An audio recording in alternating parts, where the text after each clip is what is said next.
Top quality और consistent performance के लिए सिर्फ सिल्वर पंप नाम याद रखना। ಕಾಮಗಾರಿಗಳೆಲ್ಲ ವಿಳಂಬ ಆಗಿರೋದ್ರಿಂದ ಈ ತರ ಅವಾಂತರ ಆಗ್ತಾ ಇದೆ ಅಂತ ಆಕ್ರೋಶ ವ್ಯಕ್ತಪಡಿಸ್ತಾರೆ. ಅಲ್ಲ ಅದೆಲ್ಲ DCM ಅವರೇ ಉಸ್ತುವಾರಿ ಇರೋದರಿಂದ ಅವರು ರಿವ್ಯೂ ಮಾಡಿ ಸರಿಪಡಿಸ್ತಾರೆ.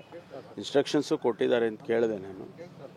ಈಗಾಗಲೇ ಅವರು ಆ ಡೆಬ್ರಿಸ್ ಎಲ್ಲ ಕ್ಲಿಯರ್ ಮಾಡ್ತಕ್ಕಂಥದ್ದು ಜಾಯಿಂಟ್ ಕಮಿಷನರ್ಸ್ಗಳು ಇರ್ತಾರೆ, ಆಯಾ ಏರಿಯಾ ಜಾಯಿಂಟ್ ಕಮಿಷನರ್ಸು ಅವರೆಲ್ಲ ಇರ್ತಾರೆ, ಅವರೆಲ್ಲ ಕ್ರಮ ತಗೋಬೇಕು.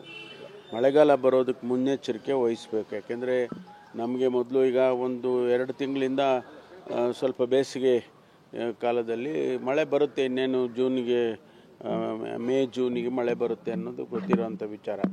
ಪ್ರತಿ ವರ್ಷ ಇದು ಆಗ್ತಾನೇ ಇರುತ್ತೆ. ಅದಕ್ಕೆ ಮುನ್ನೆಚ್ಚರಿಕೆ ವಹಿಸಿದರೆ ಸ್ವಲ್ಪ ಮಟ್ಟಿಗಾದರೂ ಕೂಡ ನಾವು ಅದನ್ನು ಕಂಟ್ರೋಲ್ ಮಾಡ್ಬೋದು. ಒಂದೇ ಮಳೆಗೆ ಹೀಗಾದರೆ ಸರ್ ಇನ್ನು ಮಳೆ ಅಲ್ಲ, ಮುಂದೆ ಈಗ ಮೊದಲನೇ ಯೂಶ್ವಲಿ ಏನಾಗುತ್ತೆ ಅಂದರೆ ಮೊದಲನೇ ಮಳೆನಲ್ಲೇ ಈ ಕ್ಲಾಗಿಂಗ್ ಎಲ್ಲ ಆಗೋದು.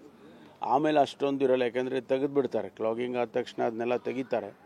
ಬಟ್ ಕ್ಲಾಗಿಂಗ್ ಆಗೋಕ್ಕೆ ಮುಂಚೆನೇ ಎಲ್ಲೆಲ್ಲಿ ಆಗುತ್ತೆ ಅಂತೇಳಿ ನಮಗೊಂದಿಷ್ಟು ಮಾಹಿತಿ ಇರುತ್ತೆ. ಯಾಕೆಂದರೆ ಪ್ರತಿ ವರ್ಷ ಲೋ ಲೇಯಿಂಗ್ ಏರಿಯಾದಲ್ಲಿ ಫ್ಲಡ್ಡಿಂಗ್ ಆಗುತ್ತೆ, ಆಮೇಲೆ ಡೆಬ್ರಿಸ್ ಕಲೆಕ್ಟ್ ಆಗಿ ಕ್ಲಾಗ್ ಆಗುತ್ತೆ. ಇದೆಲ್ಲ ನಮಗೆ ಅನುಭವದ ಮೇಲೆ ಗೊತ್ತಾಗಿರುತ್ತೆ ವಿಚಾರಗಳು. ಅದನ್ನು ಕ್ರಮ ತಗೋಬೇಕು BBMP ಅವರು. ಸರ್, ಗ್ರೇಟರ್ ಬೆಂಗಳೂರು ಅಂತ ಅನೌನ್ಸ್ ಮಾಡಿದ್ರು ಕೂಡ ಇಡೀ ಬೆಂಗಳೂರೇ ಈಗ ಮಳೆ ನೀರಿನ ಮೇಲೆ ನಿಂತಿದೆ, ಸಾರ್ವಜನಿಕರು ಕಷ್ಟಪಡ್ತಾ ಇದ್ದಾರೆ, ಸರ್ಕಾರ ಗಮನ ಹರಿಸ್ತಾ ಇಲ್ಲ ಅಂತ ವಿಪಕ್ಷಗಳು ಆರೋಪ ಮಾಡ್ತಾ ಇದ್ದಾರೆ ಸರ್. ಇಲ್ಲ, ಅವರು ಮಾಡ್ತಾ ಇರ್ತಾರೆ. ಯಾಕೆಂದರೆ ಈಗ ಫ್ಲಡ್ಡಿಂಗ್ ಆಗಿದೆಯಲ್ಲ, ಅವರು ಅದನ್ನು ಹೇಳಲೇಬೇಕಾಗುತ್ತೆ. ಅದನ್ನು ಸರಿಪಡಿಸಿ ಮುಂದಕ್ಕೆ ಹೋಗೋದಕ್ಕೆ ಎಲ್ಲ ಕ್ರಮನೂ ಕೂಡ BBMP ಅವರು ತಗೊಳ್ತಾ ಇದ್ದಾರೆ. ಮೊನ್ನೆಯಿಂದನೂ ಕೂಡ ನಾನು ಗಮನಿಸಿದ್ದೇನೆ. ಫಸ್ಟ್ ರೈನ್ ಬಂದಾಗ ಯೂಶ್ವಲಿ ಈ ರೀತಿ ಆಗುತ್ತೆ. ಈ ಎಲೆಗಳೆಲ್ಲ ಬಿದ್ದಿರುತ್ತೆ, ಪೇಪರ್ಸ್ ಹಾಕಿರ್ತಾರೆ, ಜನ ಎಲ್ಲ ಬೀದಿನಲ್ಲೆಲ್ಲ ಈ ಬಾಟ್ಲ್ಗಳು ಎಲೆಗಳು ಎಲ್ಲ ಸೇರಿಕೊಂಡು ಅದು ಕ್ಲಾಗಿಂಗ್ ಆಗಿಬಿಡುತ್ತೆ.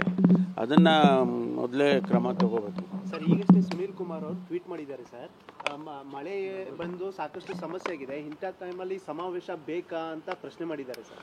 ಇಲ್ಲ, ಸಮಾವೇಶ ಮೊದಲೇ ನಿಗದಿಯಾಗಿ ಮತ್ತು ಅದು ಪೋಸ್ಟ್ಪೋನ್ ಕೂಡ ಆಗಿತ್ತು. ಹಾಗಾಗಿ ಅದನ್ನು ಏನು ಇದಕ್ಕೋಸ್ಕರ ಮಾಡಿರ್ತಕ್ಕಂಥದ್ದಲ್ಲ. ಅದರಿಂದ ಅದು ಎಲ್ಲ ಹೊರಗಡೆ ಆಗಿರೋದು.